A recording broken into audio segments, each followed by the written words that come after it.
नमस्कार मित्र, चंद्रकांत भट्ट अमेरिका से। पढ़ना, सीखना, सिखाना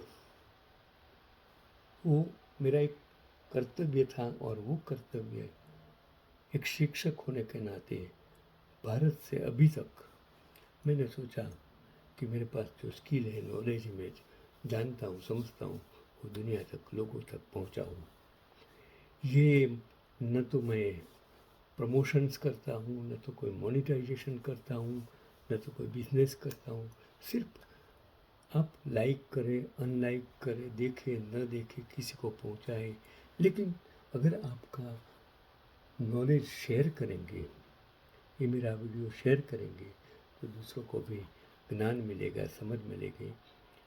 बाकी आप पर छोड़ देता हूँ कि क्या आपने कभी सोचा है कि अगर मैसूर के एक सरकारी दफ्तर की धूल खाती अलमारी से ताड़ के पत्तों का एक बंडल न मिला होता। उस जमाना था, न तो कागज़ थे, न तो कंप्यूटर था, न तो कुछ था। उस टाइम जब पत्थरों पर लिखा जाता था, पत्तों, झाड़ के पत्तों पर लिखा जाता, ताम्रपत्र जिसे कहते हैं, उस पर लिखा जाता था। और ज़्यादातर हमने जो देखा है वो पत्थरों पर, क्योंकि 2500 साल से हमने जो भाषा आई, जो हमने लिपि, उस पत्थरों पर लिखी हुई लिपि, जब हमने समझने की कितनी सारी लिपियाँ आज दुनिया के अनेक स्थलों पर ऐसी हैं जो आज तक उलझी हुई है, सुलझी नहीं है, तो क्या हमें कभी पता चलता कि भारत के पास 2500 साल पहले ही राजनीति, कूटनीति और अर्थशास्त्र का दुनिया का सबसे महान ग्रंथ मौजूद था। हम सब आचार्य चाणक्य और उनके अर्थशास्त्र का नाम गर्व से लेते हैं, लेकिन इस महान ग्रंथ को गुमनामी के गहरे अंधेरे से निकाल कर आधुनिक दुनिया के सामने लाने वाले असली भगीरथ कोई और नहीं बल्कि रुद्रपट्टनम श्याम शास्त्री थे। वे एक ऐसे मौन तपस्वी विद्वान थे जिन्होंने अगर अपनी जिंदगी के कई साल पांडुलिपियों की खाक छानने में न लगाए होते तो चाणक्य का ज्ञान हमेशा के लिए इतिहास के मलबे में दफन हो जाता। श्याम शास्त्री का जन्म 1865 में कर्नाटक में के हसन जिले के बेहद साधारण परिवार में हुआ था। और बचपन से ही उनके भीतर संस्कृत और प्राचीन लिपियों को जानने की एक अजीब सी तड़प थी। दुनिया में जो 4 लिपि पहले जन्मी, उसमें सबसे बड़ी ओल्डेस्ट लैंग्वेज ये संस्कृत है।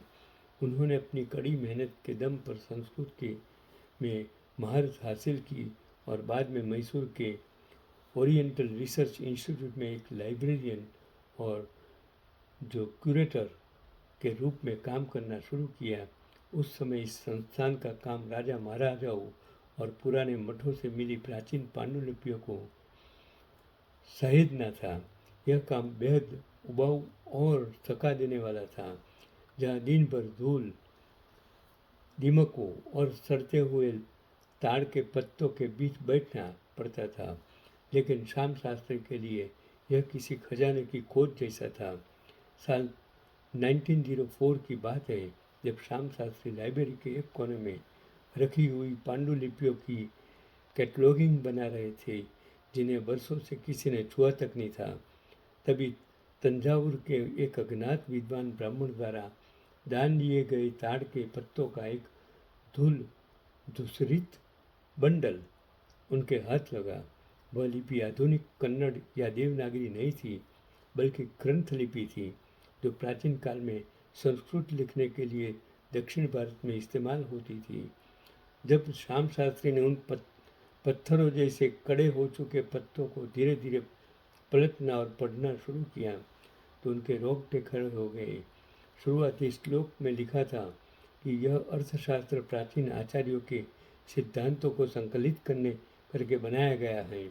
और श्याम शास्त्री समझ गए कि उनके हाथ में जो दस्तावेज हैं वह कोई आम कहानी या कविता नहीं है। यह आचार्य चाणक्य का वह अर्थशास्त्र था जिसके बारे में दुनिया ने सिर्फ दूसरी किताबों में सुना था, लेकिन उसका कोई सजीव वजूद पिछले 1500 सालों में से किसी ने नहीं देखा था।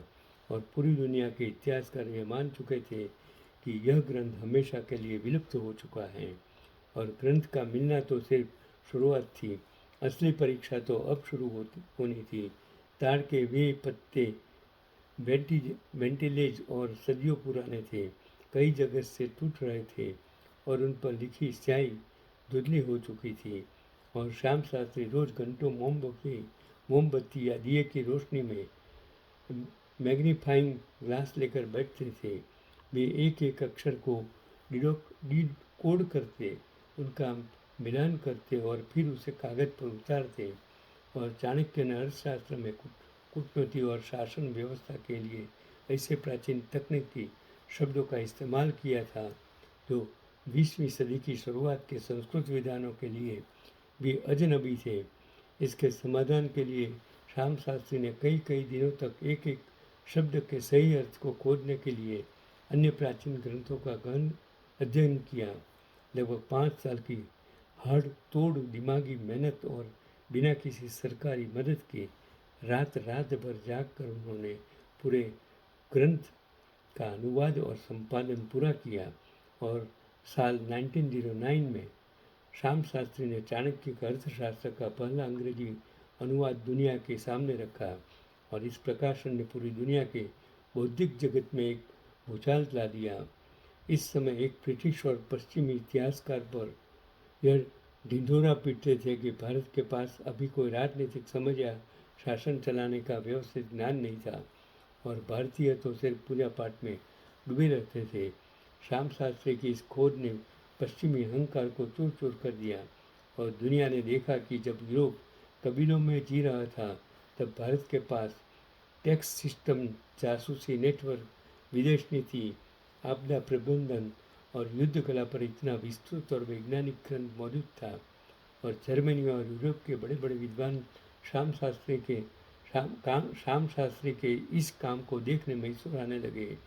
और श्याम शास्त्री ने इस योगदान की भव्यता का अंदाज़ा इस बात से लगाया जा सकता है कि जब बनारस यूनिवर्सिटी के चांसलर और मैसूर के महाराजा के बीच एक बैठक चल रही थी, तो मैसूर के राजा ने महामना मदन मोहन मालवीय जी से पूछा कि वे उनके राज्य के लिए क्या कर सकते हैं।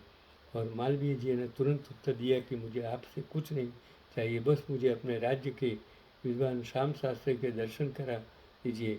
उन्होंने भारत का खोया हुआ गौरव वापस दिलाया है।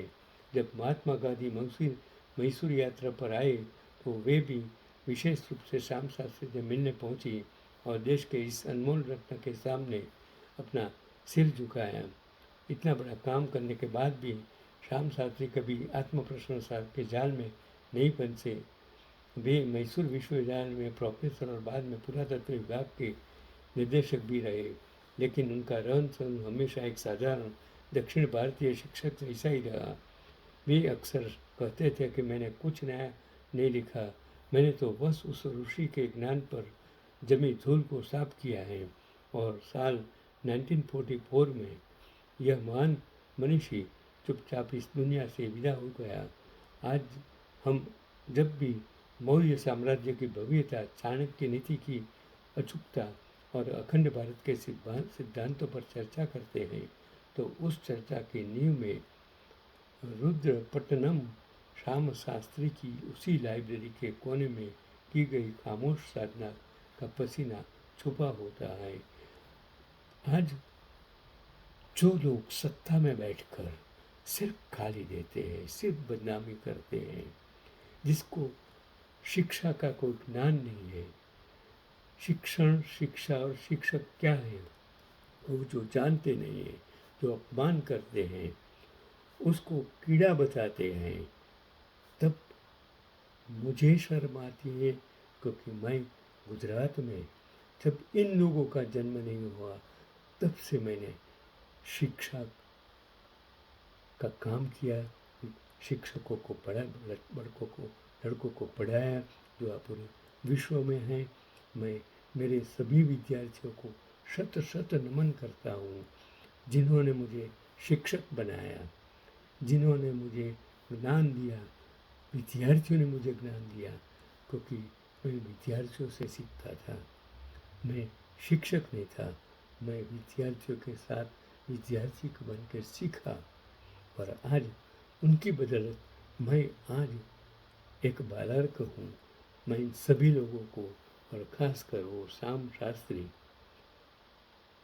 चाणक्य, माली मदन मोहन मालवीय, सबको शत शत प्रणाम करता हूँ, जिन्होंने इस देश की गरिमा को दुनिया समक्ष रखा।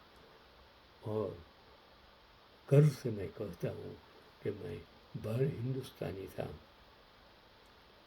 गर्व से मैं कहता हूँ मैं हिंदुस्तानी था, हिंदुस्तानी हूँ, हिंदुस्तानी रहकर मरूंगा। यही आज का पैगाम।